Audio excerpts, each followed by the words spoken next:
We've got this incredible pile of sources from you all, research covering biology, geology, even animal behavior, and we're here to give you the fast track to understanding it all. Today, we're diving deep, really deep, into that huge part of our planet, the 71% covered by water. And looking at the material, wow, it's a lot. We're talking everything from, the tiny details of how a fish breathes in a river, all the way up to killer whales seemingly learning to attack boats. It's wild. It really is an amazing collection, and you see this theme running through almost all of it, don't you? Yeah, what's that? That fundamentally, we know more about outer space, about planets millions of miles away, than we do about the deepest trenches in our own oceans. There's just so much down there we haven't even begun to understand. That's a powerful point. And we're going to hit some of those big questions today, things you might think you know, but maybe not the why behind it. Like, how do fish pull oxygen out of water? It sounds simple, but physiologically, it's incredible. Oh, absolutely. Or why does a whale, which can hold its breath for over 2 hours sometimes? Yeah, the record's amazing. Why does it die if it gets stranded on a beach? It breathes air. That's a fantastic paradox, and the answer is purely physical. And we are definitely tackling the whole fish have a 3-second memory thing. Spoiler.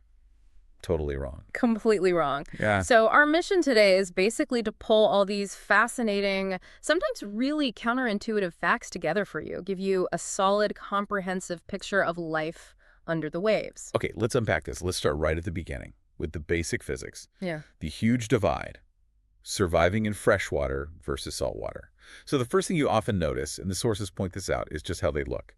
Saltwater fish, often super colorful, bright patterns, really striking. Yeah, think coral reefs, stunningly vibrant. Whereas freshwater fish, in rivers, lakes, they tend to be, duller. Lots of browns, greens, grays.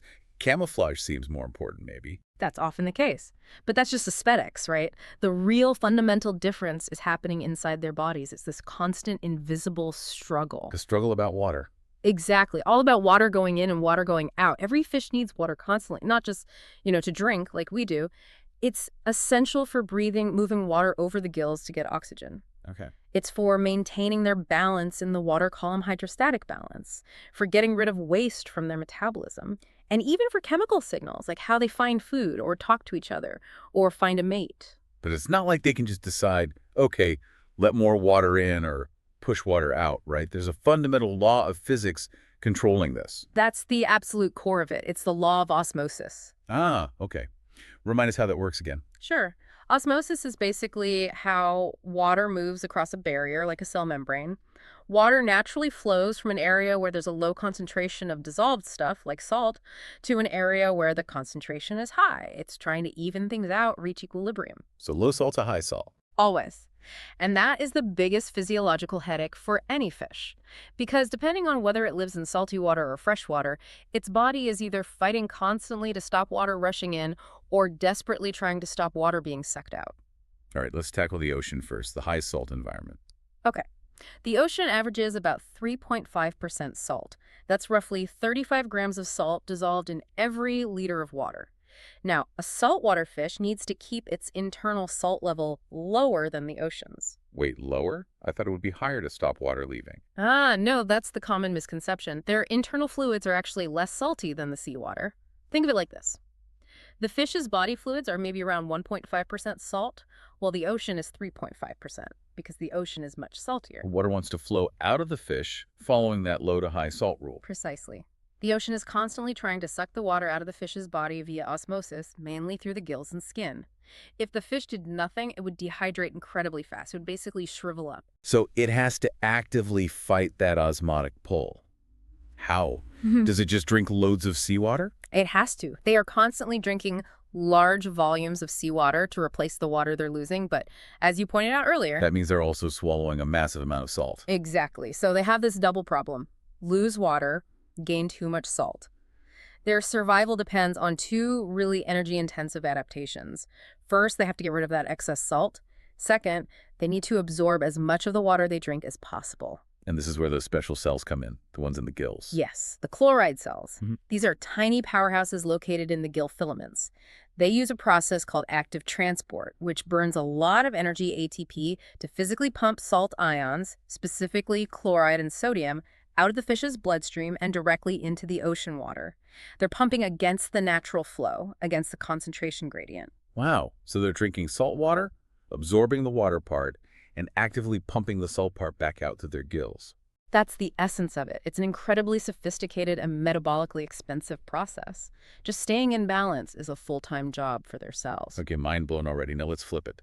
Freshwater, rivers, lakes.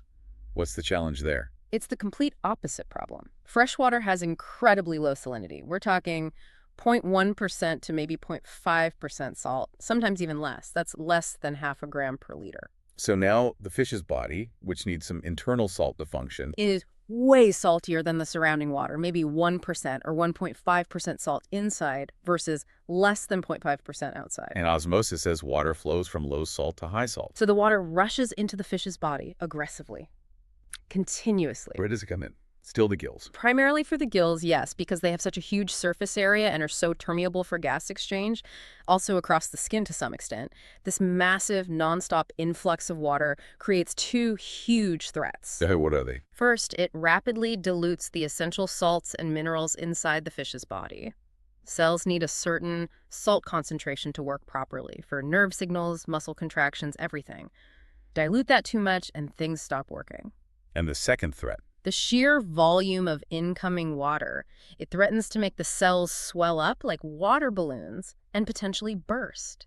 The fish is literally fighting against exploding from the inside out due to water pressure. So if the saltwater fish is fighting dehydration and salt overload, the freshwater fish is fighting an internal flood and trying desperately not to lose its vital salt. Exactly. And their solution is just as clever, but completely reversed. They have to get rid of all that excess water. How? They produce enormous quantities of very, very dilute urine. They are essentially peeing almost constantly. Makes sense, just flushing the excess water out. Right. And importantly, they actively avoid drinking water through their mouths. They get all the water they need, and frankly, way too much, just through osmosis across their gills and skin. Do those chloride cells play a role here too? They do. And this is truly amazing. The same type of specialized chloride cells in the gills, which were working overtime pumping salt out in the ocean fish, do a complete U-turn in freshwater fish. They pump salt in. Yes, they become active salt absorbers. They use energy, ATP again, to grab the tiny amounts of essential salts and minerals dissolved in the freshwater and actively pull them into the bloodstream. This compensates for the salts inevitably lost through that constant high-volume urination. So the same cell type can reverse its function depending on the environment. That's incredible. It's a testament to evolutionary adaptation. It's all about maintaining that internal balance, that homeostasis against the relentless force of osmosis. Which leads us neatly to the classic catastrophic experiment. What happens if you swap them?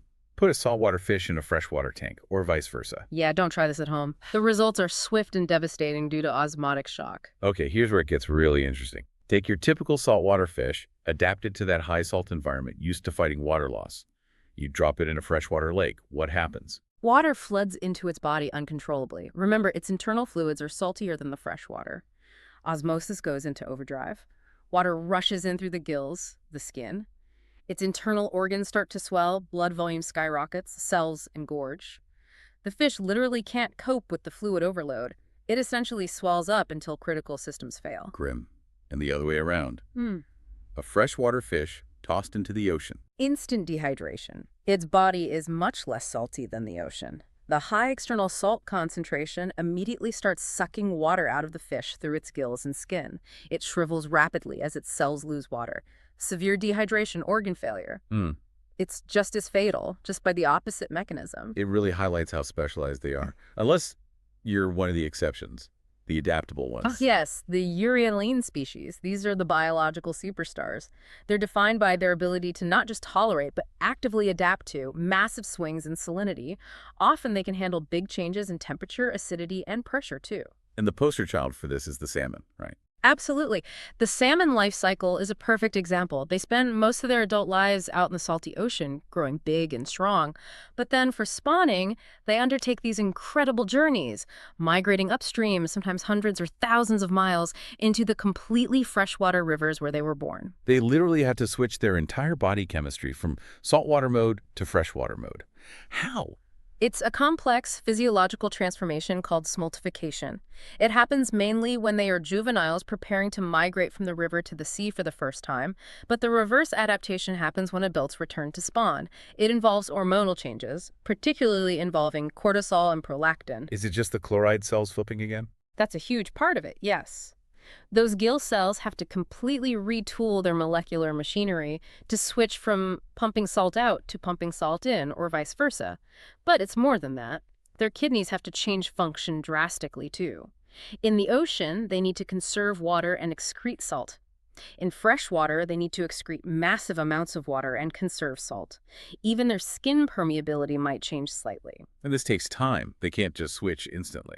Definitely not. Smoltification can take weeks. If a young salmon gets washed out to sea before it's fully smoltified, it won't survive. Same for an adult returning upstream. They often spend time in the estuary, the brackish mix of fresh and salt water, to gradually acclimatize their bodies before hitting the pure fresh water. Amazing. And then you have the bull shark, taking adaptability to a whole other level. Oh, the bull shark is legendary for this. Primarily a saltwater species, but they are famous for venturing incredibly far up freshwater rivers.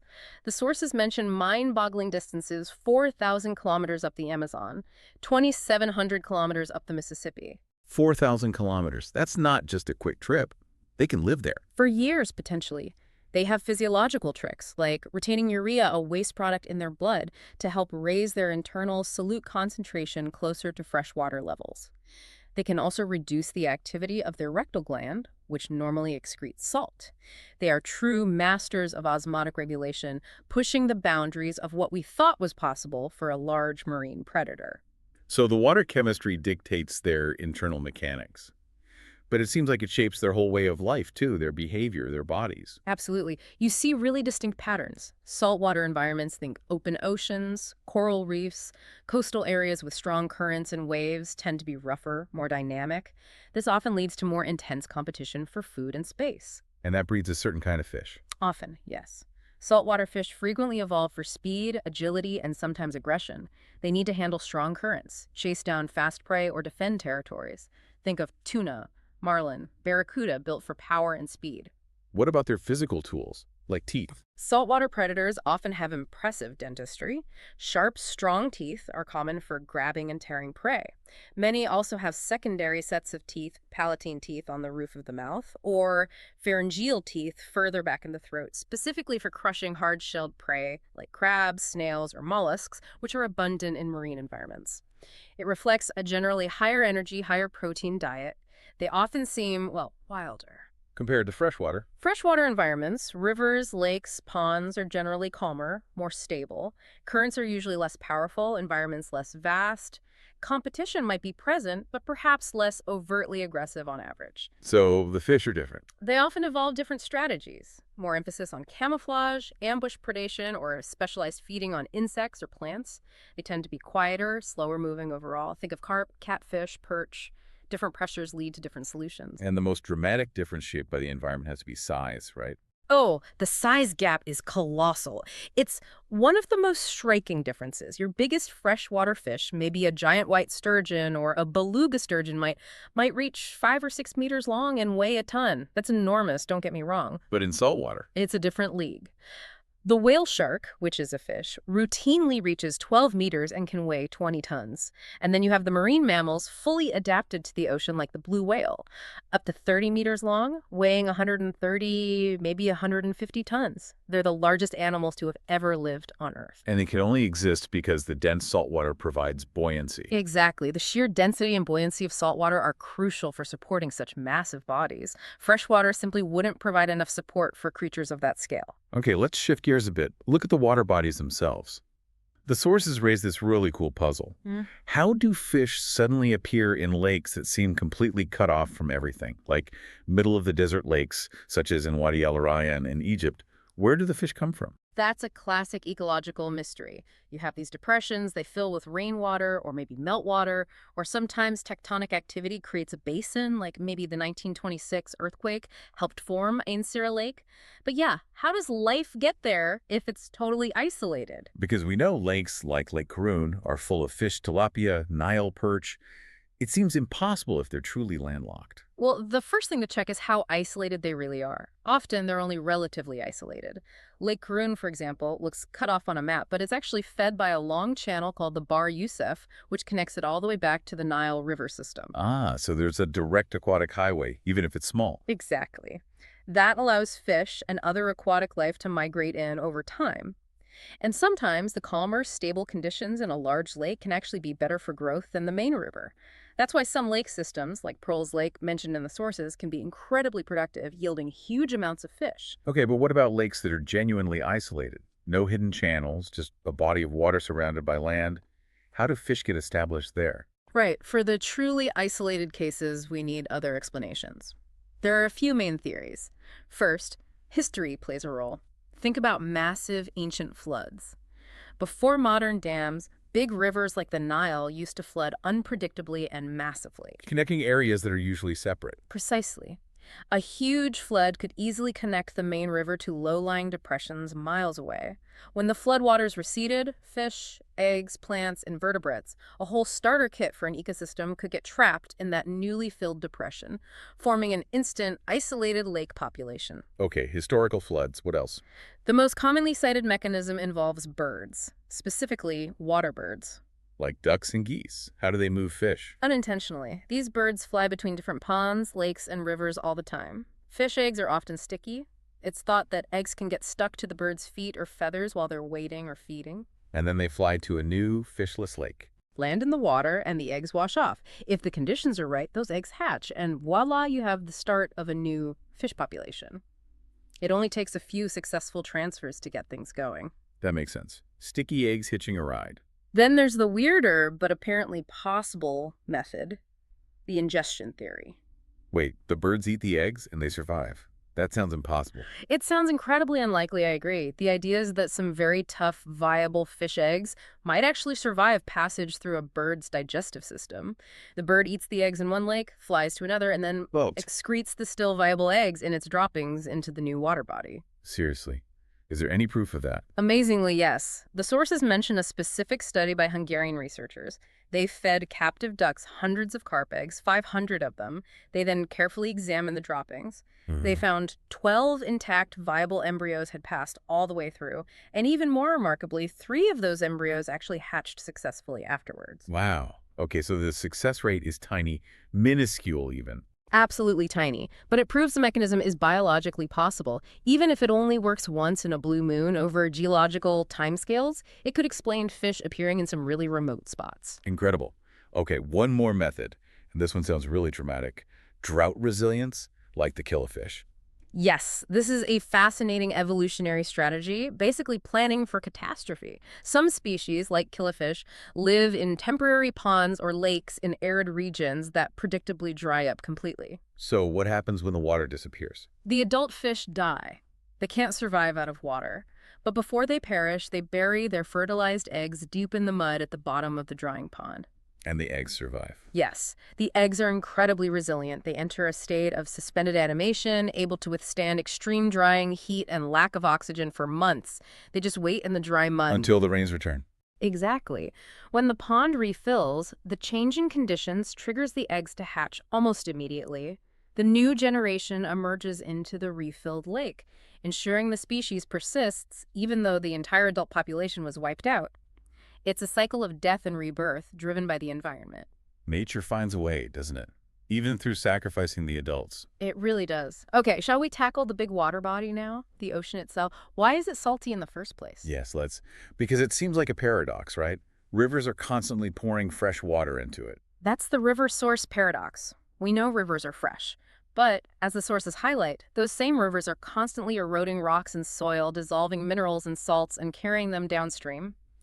The U.S. rivers alone dump something like 225 million tons of dissolved solids into the Atlantic each year, globally. It's estimated at 4 billion tons annually. 4 billion tons of dissolved stuff washing into the oceans every year. Exactly. Sodium, chloride, calcium, magnesium, carbonates, all weathered from rocks on land.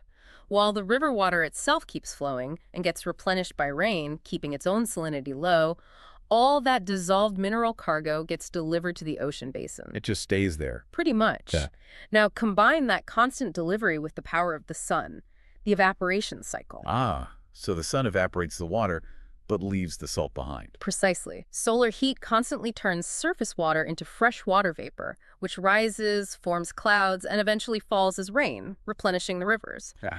But the dissolved salts and minerals, they're not volatile. They don't evaporate. They get left behind in the ocean. So over millions and millions of years. The rivers keep delivering tiny amounts of salt, and evaporation keeps removing fresh water, concentrating the salts that remain. The overall water volume stays relatively stable because evaporation is roughly balanced by rainfall and river input, but the salt concentration just keeps slowly building up. That's why today, something like 97% of all the water on Earth is salty ocean water. Are rivers the only source of the salt? They're the main source from land, but there are other geological contributors too.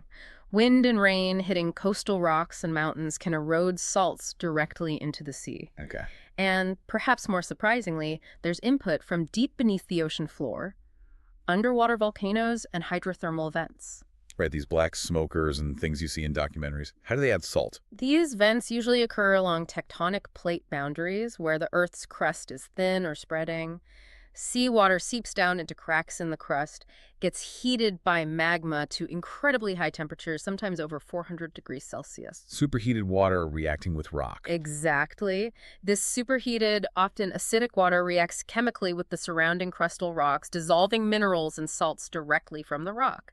Then, this superheated mineral-rich fluid gets expelled back out into the ocean through the vents. It's like a slow, continuous injection of dissolved minerals from the Earth's interior directly into the ocean water. So, input from rivers carrying land minerals Mhm. and input from undersea vents carrying crust minerals, concentrated over eons by evaporation.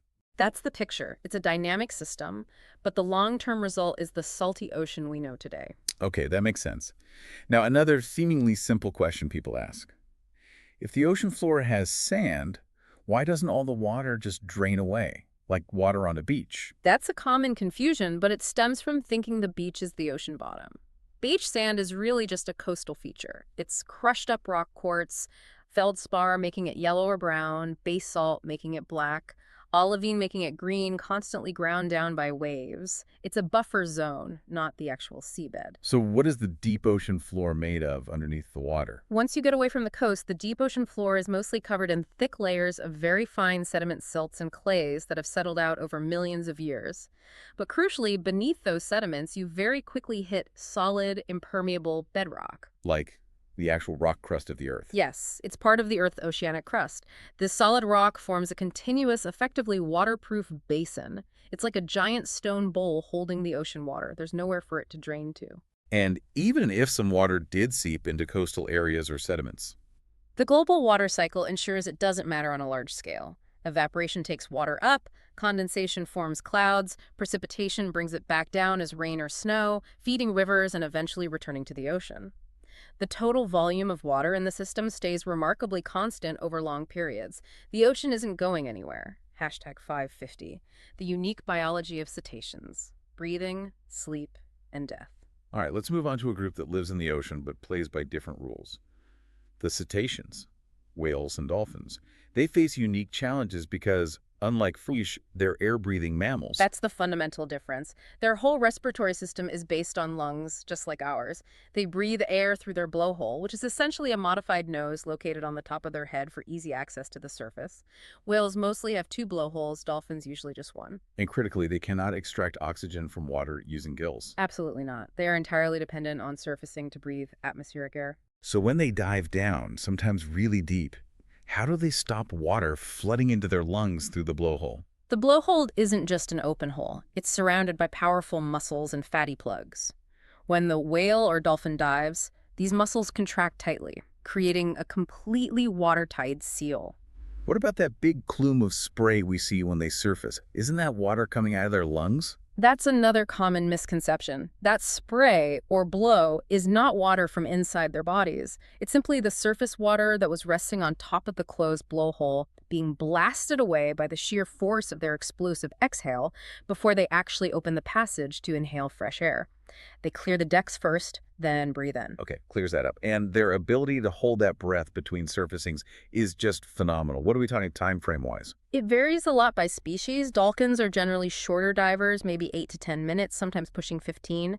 Many of the large baleen whales, like humpbacks or blue whales, can comfortably manage an hour underwater. Yeah, sperm whales, famous deep divers hunting squid, can go 90 minutes.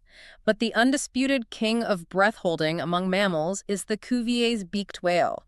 They've been reliably recorded diving for 138 minutes. That's 2 hours and 18 minutes. How is that even possible? They must be incredibly efficient at storing and using oxygen. They absolutely are. They have several key physiological advantages over land mammals. First, oxygen storage capacity. Their blood contains about twice the amount of hemoglobin, the molecule in red blood cells that carries oxygen, compared to us. So more oxygen packed into the blood. Exactly. And crucially, their muscles are packed with enormous quantities of another oxygen-binding protein called myoglobin. This acts like a built-in scuba tank for the muscles themselves, providing a local oxygen supply during long dives, especially for the swimming muscles. So high storage, what about efficiency? How do they make that stored oxygen last so long? They are masters of controlled metabolism. One key technique is diving bradycardia. They can dramatically slow down their heart rate during a dive, sometimes by 50% or even more. Less pumping means less oxygen used by the heart muscle. Precisely. And it's coupled with selective vasoconstriction. They shut down blood flow to non-essential organs and tissues like the skin, digestive system, kidneys, diverting the precious oxygenated blood primarily to the absolute critical areas. The brain, the heart itself, and the core swimming muscles needed for the dive, they basically put parts of their body on standby. Incredible physiological control. Which brings us to that tragic paradox. Oh. Why do these air-breathing masters of oxygen management die if they get stranded on a beach? You see these rescue efforts, people pouring water on them, trying to push them back, but often they don't make it. It's heartbreaking, and what's fascinating here is it's almost never because they can't breathe. As you said, they breathe air just fine on land. In fact, breathing is easier at 1 atmosphere of pressure than under the crushing pressure of the deep ocean. The problem is entirely physical, mechanical, and thermal. So what's the main killer? Gravity. Plain and simple. Their immense body weight. Think about a blue whale up to 150 tons. In the water, that weight is almost entirely supported by buoyancy. The dense water pushes up on them, counteracting gravity. On land, there's no support. So their own weight crushes them. Yes. Their skeleton ribs, vertebrae, is not designed to support that massive bulk against the pull of gravity. Their internal organs get compressed and potentially damaged simply by the weight of their own body pressing down on them. And does that weight also interfere with breathing even though they have air? It can, absolutely. Especially if they roll onto their side or their belly settles awkwardly. The sheer mass can compress the chest cavity, making it physically difficult or impossible for the lungs to expand and contract properly.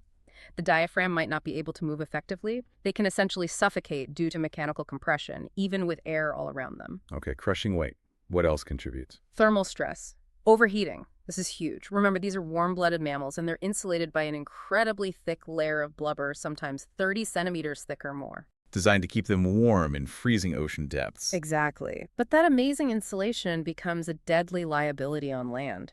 Air is a very poor conductor of heat compared to water. They simply cannot shed their internal body heat effectively into the air. That thick blubber layer traps the heat in. So they basically cook themselves. It sounds brutal, but yes. Their core body temperature can rise rapidly and catastrophically. It's like being wrapped in the world's thickest duvet on a hot day. This leads to heat stroke, organ damage, and can even cause fluids inside their body to essentially vaporize from the extreme internal heat. Wow. Okay. Weight, suffocation by compression, overheating. Anything else? Dehydration is also a factor. Their skin is adapted to constant immersion in water and can dry out quickly in the air, leading to fluid loss and other complications. And of course, starvation. They can't feed on land, and their massive bodies require enormous amounts of energy just to function. A blue whale needs to eat literally tons of krill every day.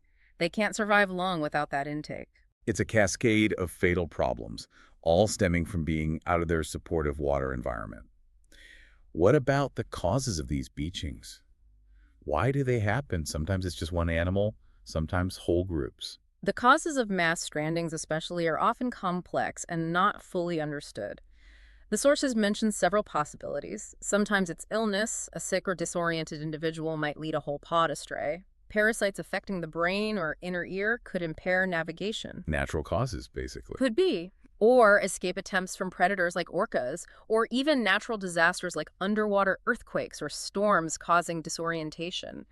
Some researchers even suggest a form of senescence, very old animals perhaps deliberately beaching themselves at the end of their lives, though that's hard to prove. But human activity is increasingly suspected, right? Particularly sonar. Yes, that's a major area of concern. High-intensity military sonar and potentially some commercial sonar systems operate at frequencies and intensities that seem to severely impact cetaceans, especially deep-diving species like beaked whales. How does sonar cause beaching? The prevailing theory is that the intense sound pulses are painful, disorienting, or perceived as a massive threat. The whales panic and make rapid, uncontrolled ascents to escape the sound, which can cause decompression sickness like the bends in human divers. Or, in their panic and confusion, they might simply flee blindly towards the nearest shallow water or shoreline, leading to stranding. Is there evidence linking sonar events to strandings? There have been several well-documented cases where mass strandings occurred immediately following naval sonar exercises in the same area. The Bahamas event in 2000, involving multiple beaked whale species, is a particularly strong example cited in the research. The link seems highly probable in at least some cases. It's a really worrying interaction. Okay, let's shift from death on land to, well, sleep in the water. Yeah. Another cetacean paradox. How do they sleep if they have to consciously decide to surface and breathe? They can't just drift off like we do, or they drown. Right, they can't afford deep unconscious sleep, so they've evolved a remarkable solution. Unihemispheric, slow-wave sleep. Unihemispheric, meaning one half of the brain at a time. Exactly. They literally shut down one half of their brain, one cerebral hemisphere, and the opposite eye, allowing that half to enter a state of deep rest, similar to our slow-wave sleep. But the other hemisphere remains fully awake and alert. So half the brain sleeps while the other half stays on duty. Precisely. The awake hemisphere monitors the environment, controls swimming, and crucially, maintains the conscious control needed to initiate surfacing and breathing at regular intervals. They take short naps this way, often resting near the surface, sometimes swimming slowly. Why keep half the brain awake? Is it just for breathing? Breathing is the absolute primary driver, yes. They need that conscious trigger. But there are other benefits too. Predator awareness is important. The awake half can still detect threats like sharks or orcas, and also thermal regulation. Staying warm. Yes. If they became completely still and inactive during sleep, their large surface area would lose heat rapidly to the water, especially in colder regions. Maintaining some muscle activity, controlled by the awake hemisphere, helps generate body heat and prevent hypothermia. They need to keep moving, at least subtly. How much do they actually sleep then? Sounds like they're always partially awake. Their total sleep time is much less than ours. Whales might only spend about 7% of their day in this unihemispheric state. Dolphins seem to rest a bit more, maybe up to 33% of their day. They exist in this perpetual state of semi-consciousness, never fully letting go like we do. Okay, let's circle back to the fish now, and specifically those amazing gills. We talked about osmosis, but how do they actually pull oxygen out of the water? Especially given how little oxygen there is compared to air. That's the core challenge. Water holds far, far less dissolved oxygen than air does. At the surface, air is about 21% oxygen, which translates to around 210 milligrams per liter. Water, maybe 8 milligrams per liter, often less, especially in warmer or stagnant water. So fish have to be incredibly efficient at extracting that tiny amount. Exponentially more efficient than our lungs need to be. The process starts with them taking in a large mouthful of water. They don't swallow it, they actively pump it backwards over the gills. Which are located where, exactly? Just behind their mouth cavity, usually protected by a bony flap called the operculum. Most fish have 4 to 7 pairs of gill arches. Each arch supports rows of delicate, feathery structures called gill filaments. And these filaments are where the action happens. Yes, the filaments are loaded with tiny, thin-walled blood vessels, capillaries, giving them that bright red color. They create a massive surface area for gas exchange. As the water flows over these filaments, oxygen dissolved in the water diffuses across the thin membrane into the blood, while carbon dioxide waste diffuses out from the blood into the water. Okay, basic diffusion. But you said they need to be super efficient. How do they maximize oxygen uptake? This is the really ingenious part, a masterpiece of biological engineering. Countercurrent exchange. Countercurrent, meaning flowing in opposite directions. Exactly. Think about the tiny structures on the gill filaments called lamellae. These are like microscopic folds that further increase the surface area. Water flows across these lamellae in one direction, but the blood inside the capillaries within the lamellae flows in the exact opposite direction. Why is that opposite flow so important? It maximizes the concentration gradient for oxygen across the entire length of the lamella. Imagine if water and blood flowed in the same direction, parallel flow. Oxygen would diffuse until the blood was about 50% saturated, then equilibrium would be reached, and exchange would stop halfway along the lamella. Very inefficient. Okay. But with countercurrent flow, as the blood flows along the lamella, gradually picking up oxygen, it continually encounters water that is fresher and has a higher oxygen concentration than the blood currently does. Even when the blood is almost fully saturated near the end of the lamella, it meets the incoming water that has the highest oxygen level. So there's always a favorable gradient pushing oxygen into the blood all the way along. Always. This allows the fish to extract a much higher percentage of the available oxygen from the water, sometimes 80% to 90% or even more. The water leaving the gills is significantly depleted of oxygen. It's an incredibly efficient system, essential for survival in a low oxygen medium. Like filtering rice through a strainer, the source said. Leaves the water stripped bare. That's a good analogy. Without countercurrent exchange, most fish simply couldn't get enough oxygen to live. But as always in biology, there are exceptions. Fish that don't rely solely on gills. Yes, there are around 450 species known as air-breathing fish. These have evolved supplementary ways to get oxygen, usually in addition to their gills. How would they need that? Often it's an adaptation to living in environments where the water itself frequently becomes low in oxygen. Think stagnant swamps, shallow pools that get very warm, or areas prone to drought. So they have a backup system. What kind? It varies. Some can absorb some oxygen through their skin, especially if kept moist. Some have modified parts of their gut or swim bladder that can hold a bubble of air.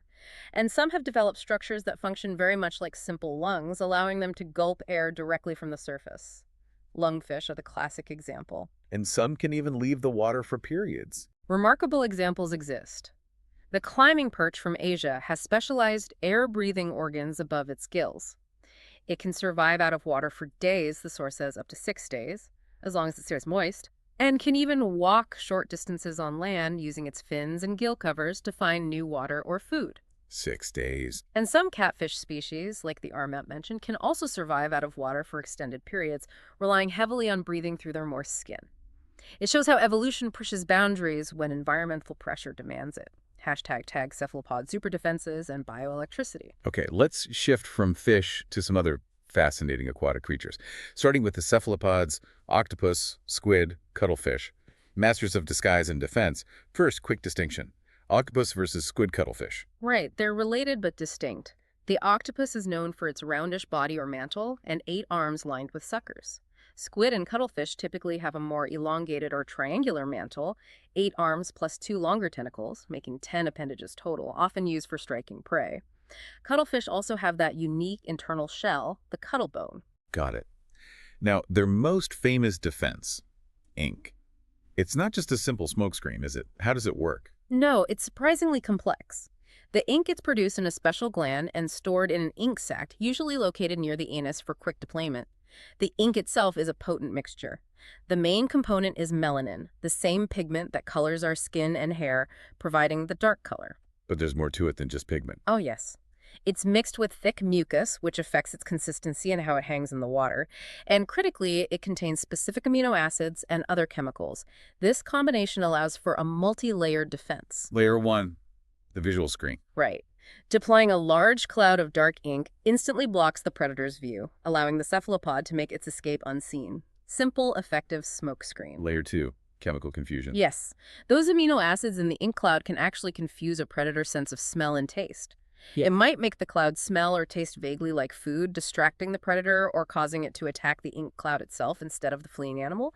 It messes with their sensory input. Clever. And layer 3, the decoy. This is particularly well developed in cuttlefish and squid. By controlling the amount of mucus mixed with the melanin, they can shape the ink into a cohesive, dense blob that roughly mimics their own size and shape a phantom decoy or pseudo-organism. So the predator attacks the ink blob. Exactly. The predator wastes its attack on the decoy, giving the cephalopod precious extra seconds to get away. Sometimes they even release multiple decoys to further confuse the attacker. And how do they make that fast getaway once the ink is deployed? Jet propulsion. They have a muscular outer wall called the mantle. They can rapidly suck water into the mantle cavity and then forcefully expel it through a steerable funnel called the siphon. This creates powerful thrusts, shooting them backwards, usually at high speed. How fast are we talking? Cuttlefish and squid using jet propulsion are among the fastest invertebrates on Earth. The sources mentioned speeds up to 40 kilometers per hour in bursts. It's an explosive escape mechanism. So what does this all mean? That ink is pretty effective stuff. Has it been used by humans? Absolutely. Cephalopod ink, particularly from cuttlefish, sepia ink, has been harvested for centuries. Melanin is a very stable, light-fast pigment. The natural mucus acts as a binder. It was historically used as a high-quality writing and drawing ink, and it's still used today by artists and even sometimes as a food coloring or flavoring, believe it or not. From ink defense to electrical attack. Let's talk about the electric eel, not actually an eel, right? Correct. Despite the name, it's actually a type of knifefish, found mainly in the Amazon and Orinoco river basins in South America. They can grow quite large, up to 2 meters long, and weigh around 20 kilograms. And they pack a serious punch up to 650 volts. How on earth does a fish generate that kind of voltage? It's an incredible example of biological specialization. They have 3 pairs of specialized electrical organs that run along most of their body length: the main organ, the hunter's organ, and the sacs organ. These organs are filled with thousands upon thousands, around 6,000 in total, of modified muscle cells called electrocytes. Modified muscle cells, how are they different? Think of each electrocyte as a tiny biological battery. A normal nerve or muscle cell, when it fires, generates a tiny electrical potential, maybe 0.04 volts. But electrocytes are structured differently. They only generate voltage across one side of the cell, and they're designed to produce a higher voltage when stimulated around 0.15 volts per cell. Still tiny. How do they get to 650 volts? By stacking these tiny batteries together, just like in a man-made battery pack, the thousands of electrocytes are arranged in long columns, essentially connected in series. Voltages in series add up. So thousands of cells at 0.15 volts each sum up to a very high potential difference, 600, 650 volts, or even more in a large eel. They also have parallel connections to increase the current amperage. So it's a living battery pack running down their body. Do they just discharge randomly, or is it targeted? Highly targeted. No. They use their electrical ability for hunting and defense with remarkable precision. First, they often use low-voltage pulses from the sacs organ as a type of radar or electrolocation sense to detect prey hidden in murky water. How does that work? The low pulses aren't strong enough to stun, but they can cause nearby fish to twitch involuntarily as their muscles react. The eel senses these twitches, pinpointing the prey's location. And then comes the main shock. Yes.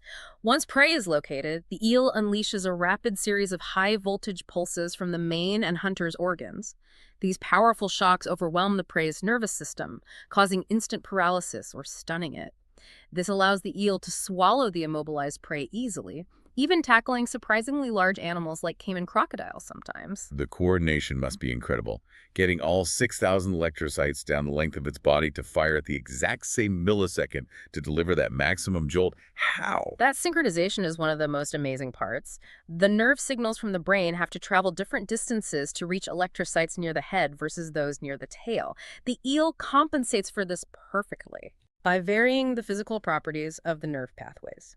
The nerve fibers going to the electrocytes near the head are actually made longer and more convoluted, and they might be thinner or use slightly slower neurotransmitters. Nerves going to the tail are shorter, thicker, faster. The result is that the electrical fire command arrives at every single electrocyte simultaneously, ensuring they all discharge in perfect unison for maximum power. That level of precise biological wiring is astounding. How does it avoid shocking itself into paralysis? Good question. Several factors likely contribute. Its most vital organs, like the brain and heart, are located very close to the head, relatively far from the main electrical organs, which are concentrated towards the tail. These organs are also encased in fatty, insulating tissue, and the eel's skin itself likely has high electrical resistance. It seems they're well protected from the main force of their own discharge, though they might feel a little tingle. Okay, let's tackle one of the biggest misconceptions out there, fueled by pop culture like Finding Nemo's Dory. The idea that fish have the memory span of, well, about 3 seconds. Yeah. True or false? Absolutely, unequivocally false. It's a complete myth with no scientific basis whatsoever.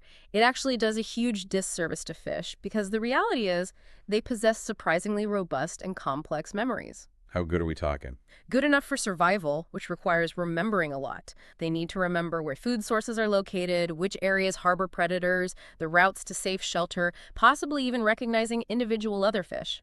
Studies show fish memory lasts easily for months, and in some cases, potentially for years. Years. Yes. And in terms of overall learning ability and problem solving, some fish species demonstrate cognitive skills that researchers compare to animals like rats, which we generally consider quite intelligent. So let's bury the Dory myth with some actual evidence. Yeah. What kind of memory feats have fish demonstrated in studies? Lots of different kinds. Spatial learning is a big one. The sources mention a classic experiment with rainbow fish learning to navigate a complex maze made of wires to reach a reward. Okay, learning a maze. How long do they remember it? They were retested 11 months later, nearly a year, and they still remembered the correct route through the maze significantly better than chance. That's solid long-term spatial memory, far beyond 3 seconds. 11 months. Okay, what about remembering time? There are fascinating studies on that, too. Fish were trained to press a lever to get a food reward. But the scientists set it up so the food dispenser only worked during specific hours of the day. And the fish figured it out. They did. They learned to only press the lever during the reward hours and completely ignored it the rest of the time. This shows they developed a memory for a time-based schedule. Another study trained fish to find food at one end of their tank in the morning and the other end in the evening. A two-part daily schedule. Exactly. And they remembered and followed that complex schedule correctly even 2 weeks after the initial training stopped. They clearly have a functional sense of time linked to memory. It's way more complex than just reacting to immediate stimuli. What about more advanced behaviors? Does it go beyond just memory into things like tool use? Believe it or not, yes, in some species. Tool use is often seen as a benchmark for higher intelligence.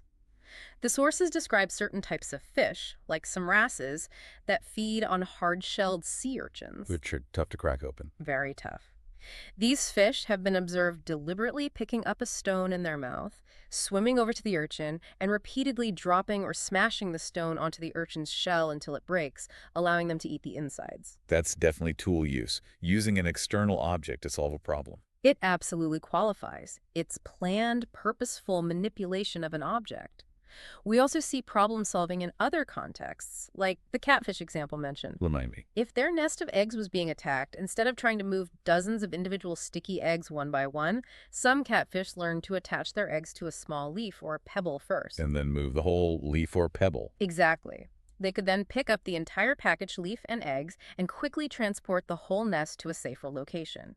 A much more efficient solution to the problem, requiring foresight and planning. Okay, tool use, problem solving. What about something really abstract, like numbers? Can fish understand quantity? This is perhaps the most surprising finding. Research has shown that some fish can be trained to distinguish between different quantities. For example, they were shown 2 cards simultaneously, each with a different number of dots, say, one card with 10 dots, the other with 15. And they had to choose one. Yes, they were trained to consistently choose the card with the higher number of dots, or sometimes the lower, depending on the training. After extensive training, the fish achieved remarkable accuracy. The sources mention 91% correct choices. 91% accuracy in picking the higher number. Yes. This strongly suggests they possess a basic numerical aptitude, an ability to perceive and differentiate between quantities, at least within certain limits. It's not just about size or density of dots. They seem to grasp the concept of more or less. That completely shatters the dumb fish stereotype.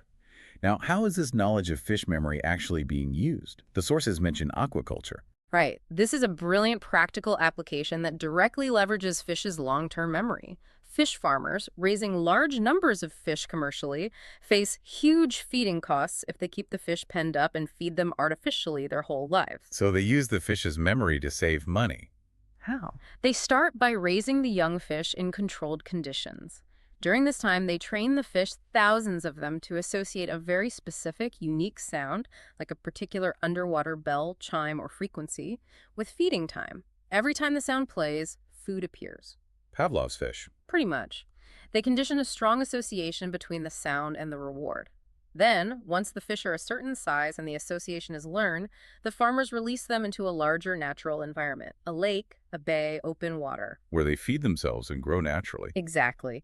The fish live and grow in the wild for months, maybe even years, foraging naturally, which costs the farmer nothing in feed or intensive care. Until harvest time. Yes. When the fish are large enough to harvest, the farmers simply go back to the area where they were released, and they play that same specific underwater sound again. And the fish remember it. After all that time in the wild. They absolutely do. Relying on that ingrained long-term memory, the fish hear the dinner bell sound and immediately aggregate near the sound source, expecting food. The farmers can then easily and efficiently harvest large numbers of them with nets. It's proof positive that their memory is robust, long-lasting, and reliable enough for commercial use. Hashtag tag 8, Orca intelligence and conflict, predator psychology. From the surprising smarts of ordinary fish, let's move to the undisputed intellectual giants of the ocean. The orca, or killer whale. Yeah. Their intelligence manifests in incredibly complex social structures and particularly hunting strategies. Orcas are renowned for their intelligence, complex communication, and culturally transmitted behaviors. Different pods often specialize in hunting specific prey, using unique, learned techniques passed down through generations. And one of the most startling specializations mentioned is their targeting of sharks, even great whites, but only for a specific part. Yes, this is fascinating and slightly gruesome. Researchers have documented multiple instances where orcas have hunted and killed large sharks, sometimes very large ones, and then meticulously extracted only the liver, leaving the rest of the nutrient-rich carcass almost untouched. Just the liver. Why? What's so special about shark liver? The liver of a large shark is an absolute powerhouse of nutrition. It's incredibly rich in oils and fats, making it extremely high in calories.